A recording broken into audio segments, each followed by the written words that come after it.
Hi friends, എല്ലാവർക്കും ഷീബാസ് കിച്ചണിലേക്ക് സ്വാഗതം. ഞാനിന്ന് തയ്യാറാക്കുന്നത് മടക്ക് പത്തിരിയുടെ റെസിപ്പിയാണ്. ഈ നോമ്പ് കാലത്തേക്ക് വളരെ സിമ്പിളായിട്ട് തയ്യാറാക്കിയെടുക്കാൻ പറ്റുന്നതും നല്ല ടേസ്റ്റിയുമായിട്ടുള്ള ഒരു പത്തിരിയാണിത്. ഇതെങ്ങനെയാണ് തയ്യാറാക്കുന്നതെന്ന് നോക്കാം. അതിനായി ഞാനിവിടെ ഒരു പാൻ വെച്ചിട്ടുണ്ട്. അതിലേക്ക് 2 ടേബിൾ സ്പൂൺ വെളിച്ചെണ്ണ ഒഴിച്ചു കൊടുത്തിട്ടുണ്ട്. വെളിച്ചെണ്ണ നന്നായിട്ടൊന്ന് ചൂടായി വരുമ്പോൾ അതിലേക്ക് 2 മീഡിയം സൈസിലുള്ള സവാള ഒന്ന് ചോപ്പ് ചെയ്തെടുത്തിട്ടുള്ളതാണ്. അതും കൂടി അതിലേക്ക് ചേർത്ത് കൊടുക്കാം. 1/2 ടീസ്പൂൺ ഉപ്പും കൂടെ ചേർത്ത് കൊടുക്കാം. എന്നിട്ട് നന്നായിട്ടൊന്ന് വഴറ്റിയെടുക്കാം.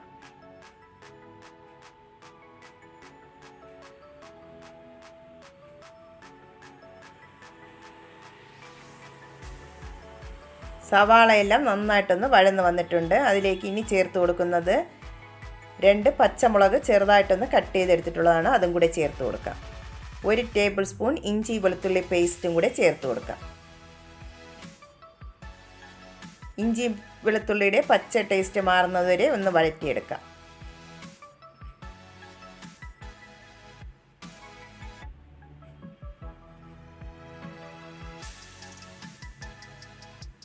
ഇഞ്ചിയും വെളുത്തുള്ളിയുടെ പച്ച ടേസ്റ്റൊക്കെ ഒന്ന് മാറി വന്നിട്ടുണ്ട്. ഇനി അതിലേക്ക് മസാലപ്പൊടികൾ ചേർത്ത് കൊടുക്കാം.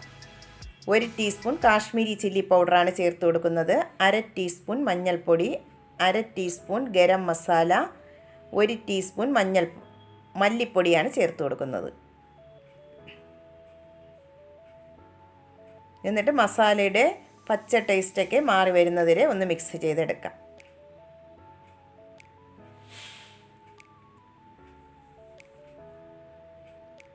മസാലയുടെ പച്ച ടേസ്റ്റൊക്കെ ഒന്ന് മാറി വന്നിട്ടുണ്ട്. ഇനി അതിലേക്ക് ചിക്കനാണ് ചേർത്ത് കൊടുക്കുന്നത്. ചിക്കൻ ഉപ്പും മഞ്ഞൾപ്പൊടിയും ഇട്ട് കുക്കറിലൊന്ന് വേവിച്ചതിന് ശേഷം മിക്സിയിലൊന്ന് ക്രഷ് ചെയ്തെടുത്തിട്ടുള്ളതാണ്. അതും കൂടി അതിലേക്ക് ചേർത്ത് കൊടുക്കാം. 200 ഗ്രാം ചിക്കനാണ് എടുത്തിട്ടുള്ളത്.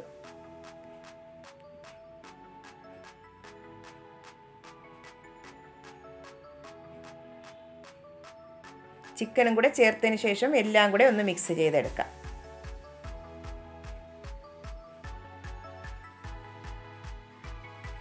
ലാസ്റ്റ് കുറച്ച് മല്ലിയിലയും കൂടെ ചേർത്ത് കൊടുക്കാം.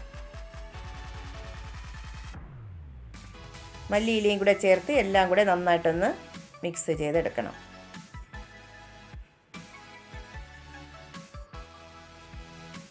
ഫില്ലിങ്സ് റെഡി ആയിട്ടുണ്ട്. നമുക്കിനി ഇതൊരു പ്ലേറ്റിലേക്ക് മാറ്റി കൊടുക്കാം.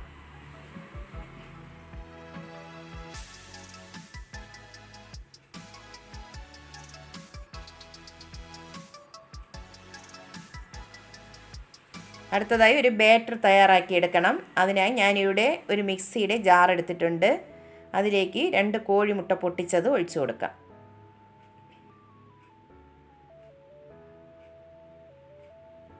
1 കപ്പ് മൈദ മാവാണ് എടുത്തിട്ടുള്ളത്. 240 ml കപ്പിലാണ് എടുത്തിട്ടുള്ളത്. 1 കപ്പ് അതിലേക്ക് ചേർത്ത് കൊടുക്കാം. 1/2 ടീസ്പൂൺ കുരുമുളക് പൊടിയും കൂടെ ചേർത്ത് കൊടുക്കുന്നുണ്ട്. 1/4 ടീസ്പൂൺ മഞ്ഞൾപ്പൊടിയും കൂടെ ചേർത്ത് കൊടുക്കാം.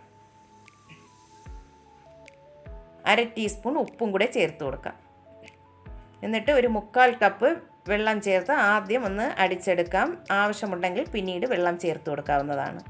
നല്ല ലൂസായിട്ടുള്ളൊരു ബാറ്ററാണ് വേണ്ടത്. നന്നായിട്ട് അടിച്ചെടുത്തിട്ടുണ്ട്. അതൊരു ബൗളിലേക്ക് ഒഴിച്ചു കൊടുക്കാം. ഇത് ബാറ്റർ ഒന്ന് തിക്കായിട്ടാണ് ഇരിക്കുന്നത്. കുറച്ചുകൂടെ ഒന്ന് ലൂസായിട്ടുള്ള ബാറ്ററാണ് വേണ്ടത്. നമുക്ക് കുറച്ച് വെള്ളവും കൂടെ അതിലേക്ക് ഒഴിച്ചു കൊടുക്കാം. ഒരു 1/4 കപ്പ് വെള്ളവും കൂടെ ഒഴിച്ചു കൊടുക്കുന്നുണ്ട്. അതും കൂടെ ഒഴിച്ചതിന് ശേഷം ഒന്നും കൂടെ ഒന്ന് മിക്സ് ചെയ്തെടുക്കാം.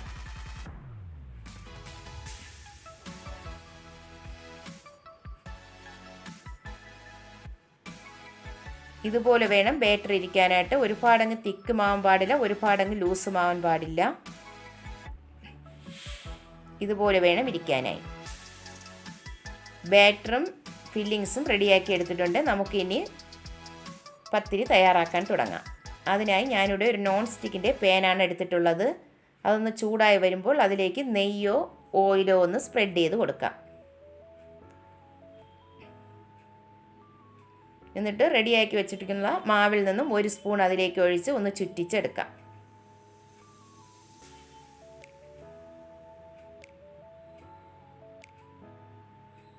ഒരുപാട് ദോശ അങ്ങ് ഡ്രൈ ആയി വരണ്ട, വളരെ പെട്ടെന്ന് തന്നെ ഇത് റെഡിയായി വരും.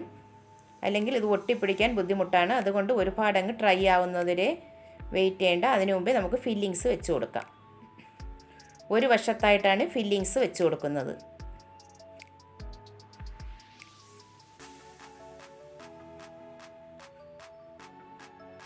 എന്നിട്ട് ഇത് ഒട്ടിയിരിക്കാനായിട്ട് സൈഡിലായിട്ട് കുറച്ച് മാവ് അതിൽ നിന്നും ഒഴിച്ചു കൊടുക്കാം.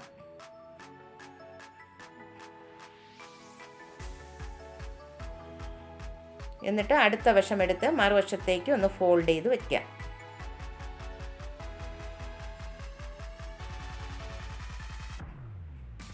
എന്നിട്ട് സ്പൂൺ കൊണ്ട് നന്നായിട്ടൊന്ന് പ്രസ് ചെയ്ത് കൊടുക്കണം, അല്ലെങ്കിൽ ഇത് ഒട്ടിപ്പിടിക്കില്ല.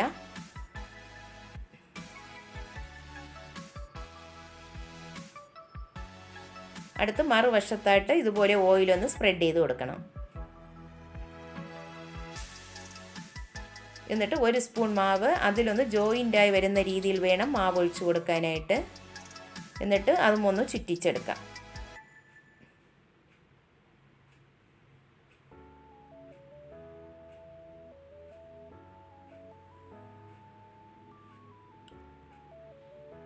അതിൻ്റെയും ഒരു വശത്തായിട്ട് നമുക്ക് ഫില്ലിങ്സ് വെച്ച് കൊടുക്കാം.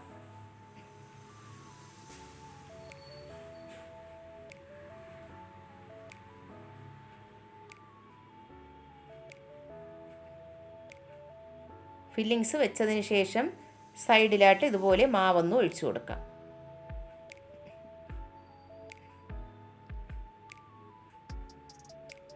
എന്നിട്ട് അടുത്ത വശം എടുത്ത് ഇപ്പുറത്തോട്ടൊന്ന് ഫോൾഡ് ചെയ്ത് വയ്ക്കാം. എന്നിട്ട് വീണ്ടും നന്നായിട്ടൊന്ന് പ്രസ് ചെയ്ത് കൊടുക്കാം.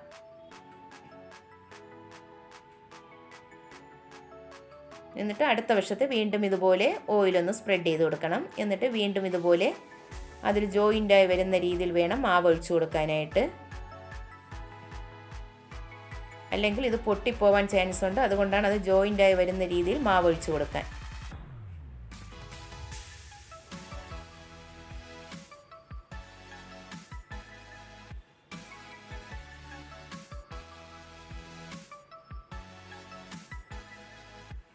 അതിലേക്ക് നമുക്ക് ഫില്ലിങ്സ് വെച്ച് കൊടുക്കാം.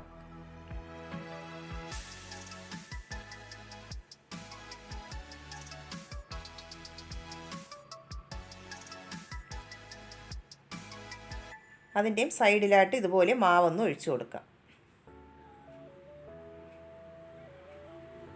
എന്നിട്ട് ഈ വശം മറുവശത്തേക്കൊന്ന് ഫോൾഡ് ചെയ്ത് കൊടുക്കാം.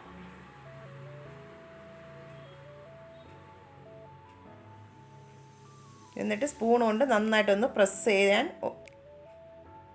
ചെയ്ത് കൊടുക്കണം, അല്ലെങ്കിൽ അത് പൊട്ടിപ്പോവാൻ ചാൻസ് ഉണ്ട്. വീണ്ടും ഇതുപോലെ നമുക്ക് മാവ് ഒഴിച്ചു കൊടുക്കാം.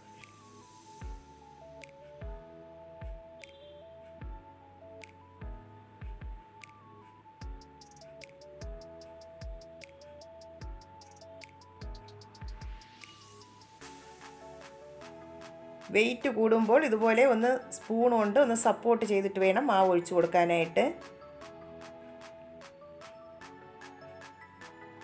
അതിലേക്കും ഇതുപോലെ ഫില്ലിങ്സ് വെച്ചതിന് ശേഷം സൈഡിലേക്കൊന്ന് മാവ് ഒഴിച്ചു കൊടുക്കാം.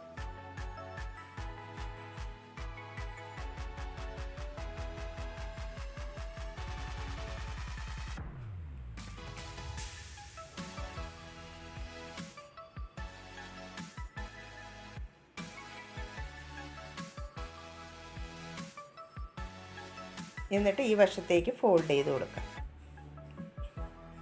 ഞാനിവിടെ 4 ലെയറായിട്ടാണ് തയ്യാറാക്കി എടുത്തിട്ടുള്ളത്. ഒരുപാട് ലെയർ ആകുമ്പോൾ പൊട്ടിപ്പോവാൻ ചാൻസ് ഉണ്ട്. അങ്ങനെ നമ്മുടെ പത്തിരി റെഡി ആയിട്ടുണ്ട്. അതിനെ നമുക്ക് ഒന്ന് മറിച്ചും കൂടെ ഇട്ട് കൊടുക്കാം. മറുവശവും കൂടെ ഒന്ന് മൊരിയിച്ചെടുക്കാനായിട്ടാണ്.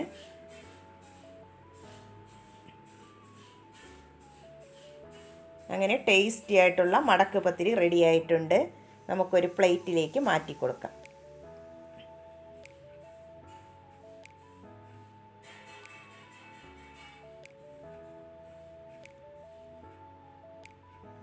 നമുക്ക് ഇത് കട്ട് ചെയ്ത് നോക്കാം.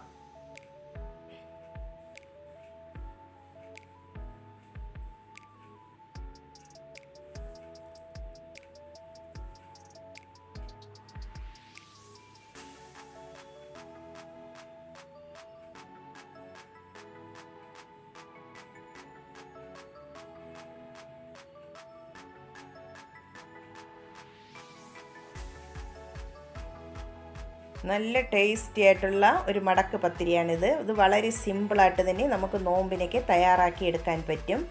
എല്ലാവരും ഒന്ന് തയ്യാറാക്കി നോക്കണം. നല്ല ടേസ്റ്റുമാണിത്. വളരെ സിമ്പിളായിട്ട് തന്നെ നമുക്ക് തയ്യാറാക്കി എടുക്കാൻ പറ്റും. തയ്യാറാക്കി നോക്കിയിട്ട് അഭിപ്രായങ്ങൾ അറിയിക്കാൻ മറക്കല്ലേ. അതുപോലെ ഈ വീഡിയോ ഇഷ്ടമാകുന്നെങ്കിൽ ഒന്ന് ലൈക്ക് ചെയ്യാനും ഷെയർ ചെയ്യാനും സബ്സ്ക്രൈബ് ചെയ്തൊന്ന് സപ്പോർട്ടും കൂടെ ചെയ്യാനും മറക്കല്ലേ.